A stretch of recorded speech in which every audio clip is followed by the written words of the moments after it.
el plan no es nuevo por parte de los Estados Unidos. Y lo dijo Hugo Chávez Frías y fue tratado de loco y paranoico. Van a terminar acusando a ti de narcotraficante, a ti, directamente. A ti, Chávez. No es que el gobierno apoya o que se permita, no. Te van a tratar de aplicar la fórmula Noriega.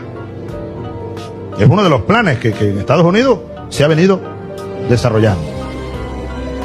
Están buscando la manera de que se asocie a Chávez directamente con el narcotráfico. Igualito que a Gustavo Petro. Y luego cualquier cosa es válida contra un narcotraficante que es presidente.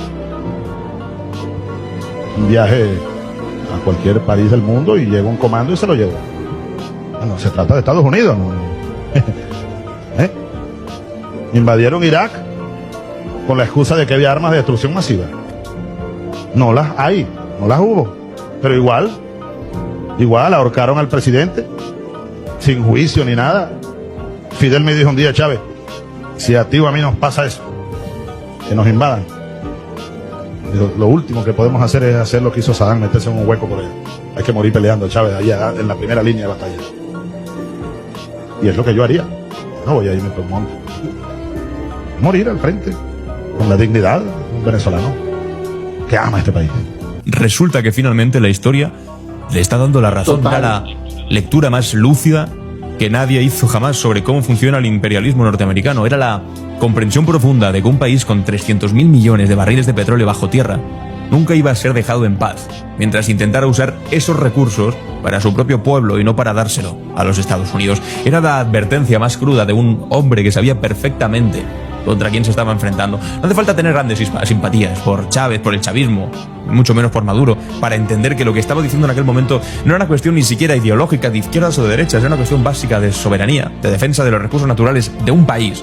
Que eso pienses lo que pienses, sea tu ideología la que sea, debes defenderlo.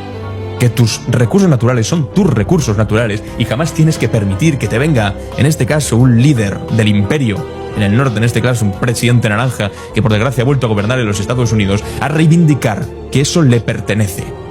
Y todo aquello que dijo Chávez en su momento puede verlo con sus propios ojos el mundo entero. Pero es ahora mismo cómo funcionan los Estados Unidos, insisto, una cosa que Chávez había advertido y que, ojo, no solamente había advertido en discurso, sino que lo denunció también con nombres y apellidos. En 2008, de hecho, habló públicamente de la Operación Balboa, que era un ejercicio militar que España en su momento, con Aznar, había realizado en 2001 simulando una invasión del occidente de Venezuela desde Colombia y Panamá. Un juego de guerra le llamaron entonces, una simulación inocente, pero Chávez entendió lo que significaba. Se preparaban para una agresión militar contra Venezuela. Una provocación que lo que pretendía era obligarles a dar alguna especie de respuesta que después pudiesen escalar hasta una intervención en tierra. Igual que está haciendo ahora Donald Trump con la excusa del narco. Y entonces Chávez fue absolutamente claro, brutalmente claro sobre lo que haría si esto ocurría. De ocurrir un escenario como ese, dijo que no habría petróleo para nadie, porque habían decidido que el petróleo era de ellos y que tendrían que pasar por encima de lo que decía que eran los hijos de Bolívar. Le ponía la épica, obviamente, bolivariana, antes que entregar los recursos. Y hoy, unos cuantos años después, un par de décadas después, hay 6 destructores frente a las costas venezolanas. Hay un submarino nuclear. Hay buques de misiles y el portaaviones, el USS Gerald Ford, más grande de la historia de la humanidad.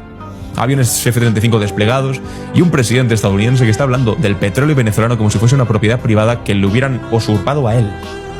Chávez lo dijo desde el principio, y el principio no fue hace tanto tiempo. Cuando en 2007, por ejemplo, obligó a las transnacionales petroleras a convertirse en socias minoritarias de PDVSA, la filial nacional de Venezuela, o a marcharse del país, ExxonMobil eligió el conflicto, demandó a Venezuela en tribunales internacionales, intentó congelar activos de la petrolera estatal en Londres, en Holanda, en Estados Unidos, quería arrodillar al gobierno bolivariano, obligarlo a retroceder, a demostrar que nadie se atreve a desafiar al capital norteamericano sin pagar las consecuencias. Y Chávez en ese momento no retrocedió ni un centímetro. Chávez dijo muy claro que los recursos del pueblo eran del pueblo y que no por mucho que se pusiesen a intentar amedrentar a una gran empresa estadounidense de capital extranjero, iban a arrodillarse a sus intereses como ahora pretende Donald Trump. Defendió la nacionalización como un acto soberano, reconocido además en las Naciones Unidas desde el 62, cuando la Asamblea General estableció que los pueblos son soberanos en el manejo de sus recursos naturales y que el interés de los países está siempre por encima de cualquier interés particular o privado. Y ahora tenemos que escuchar, por desgracia, gente como María Corina Machado, que ha ganado el Premio Nobel de la Paz, diciendo en un podcast con el hijo de Donald Trump Jr., que las empresas estadounidenses van a ganar más que nunca en el caso de que entren en Venezuela. Es vomitivo. Cuando no puede ganar en los juzgados, entonces saca los portaaviones. Y eso es exactamente lo que está pasando ahora. Chávez lo advirtió. Dijo que inventarían excusas, que hablarían de terrorismo, de narcoterrorismo. Es exactamente lo que está pasando. Que buscarían cualquier pretexto para justificar lo injustificable. Y miren lo que dice Donald Trump. Que el régimen de Maduro financia terrorismo, tráfico de personas, asesinatos, secuestros, narcos. Es su excusa, es su relato. El Cártel de los Soles es una organización terrorista que tienen que entrar. Que Venezuela es una amenaza para la seguridad nacional de los Estados Unidos. Que es el mismo guión de siempre. Si fuese la primera vez que nos lo intentan colar, nos podríamos hacer los sorprendidos, pero es el mismo guión de siempre. El mismo libreto que utilizaron en Irak con las armas de destrucción masiva que nunca aparecieron. El mismo que usaron en Libia y la destruyeron. Y la diáspora venezolana, si ahora es grave, toda la gente que tiene que vivir fuera de su amado país. Imaginen con una guerra. Iba a ser espectacular la destrucción. El tejido social de las ciudades venezolanas, de todo lo que hay ahí. Lo mismo que utilizaron en Libia con la intervención humanitaria que al final ha acabado convirtiendo en un estado fallido al país. El mismo que han utilizado ese argumento cada vez que necesitan justificar el saqueo del recurso de otro pueblo. Pero es que esta vez ni siquiera disimulan, otras veces disimulan más, pero ahora Trump lo dice abiertamente. Quiere el petróleo, es mi petróleo, nos lo robaron, que me lo devuelvan. Considera que la nacionalización de 1976, que ni siquiera fue una cosa de Chávez, ni de Maduro, ni de la Revolución Bolivariana, fue una cosa terrorífica y está dispuesto a utilizar la fuerza militar para recuperar lo que cree que es suyo y que le robaron en el 76. Es delirante. Y Chávez en estos vídeos lo explicó desde el primer día. Parece mentira. Ojalá no terminemos en la otra punta de la historia, que es con el país destruido y teniendo pues algo parecido a Libia, a Siria o a Irak, pero en el Caribe. Las palabras de Hugo Chávez Fría y lo que vive hoy Venezuela no es un problema netamente de Venezuela, lo viven casi todos los países del mundo. Colombia tiene un presidente digno que defiende su patria, a diferencia de estos vendepatria que ponen los intereses extranjeros antes que los de su país. Bendiciones.